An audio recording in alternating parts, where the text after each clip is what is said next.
Баршаңызға сәлем қыздар. Бүгін өте дәмді котлеттің рецептімен бөлісемін.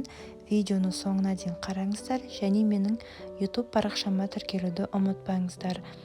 Рецепті міндетті түрде описаниеде жазып қалдырамын.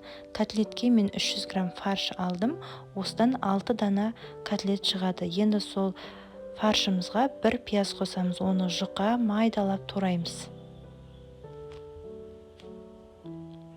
Енді бір картопымызды үкіштен өткіземіз. Егер картопым білінбей кетсін десеңіздер, үкішті майда көзіне өткізіңіздер. Немесе оның орнына нанды жібітіп қолдансаңыздар да болады. Енді бір жұмыртқа, татымына қарай тұз және жарты шай қасық қара бұрыш, қызыл бұрыш қосамыз. Және де 2 ас қасық осындай панировочный сухарик қосамыз. Барлығын жақсылап араластырамыз. Араластырып болғаннан кейін дәл видеодағыдай осылай қолымызбен алып ұрғылаймыз. Жақсылап бірігу үшін. Енді осының барлығын істеп болғаннан кейін котлеттерімізді әдемі етіп пішіндейміз. Мен сопақша етіп істедім. Енді осының барлығын панировочный сухариге аунап шығарамыз. Панировочный сухарик аунасаңыздар, сырты әдемі болып қуырылады. Енді табамызды газымызға қойып, майымызды азырақ етіп қосып, осыны қуырып аламыз. Қуырғанда ұзақ қуырмаймыз қыздар, сәл екі бетін қызартып қуырсақ жетеді.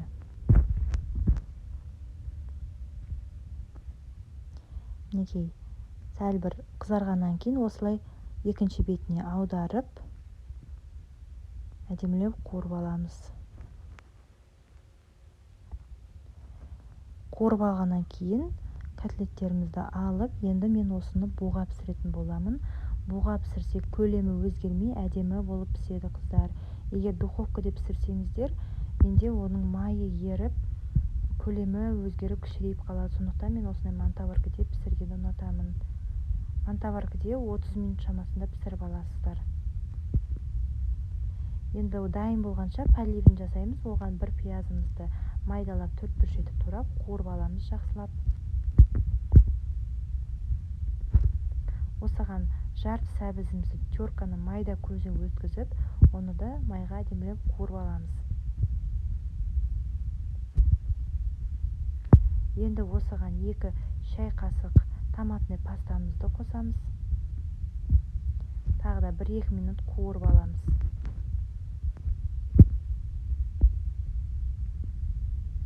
Одан кейін осыған 1 ас қасық ұнды қосамыз. Сонда поливіңіз әдемі қою болып шығады.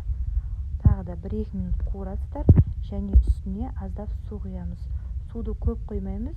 Осы пияз сәбіздің бетін жауып тұрса болды. Және астын жай қойып 5-10 минут бұқтырып қайнатып аласыздар. Татымына қарай тұз, бұрыш қоссаңыздар болады. Мен аздап кристальный тұз қойып шықтым. Өте дәмді болып шығады. Мінекей дайын болды. Аздап укроп сеуіп жібердім подливке. Гарнирге осындай пюре істедім. Пюрені істеу өте оңай. Оған картопты қайнатып, сүт және сары майды қосып, тұз қосып, бұрыш қоссаңыздар аздап өте дәмді болып шығады. Сіздер де жасап көріңіздер. Баршаңызға ас болсын.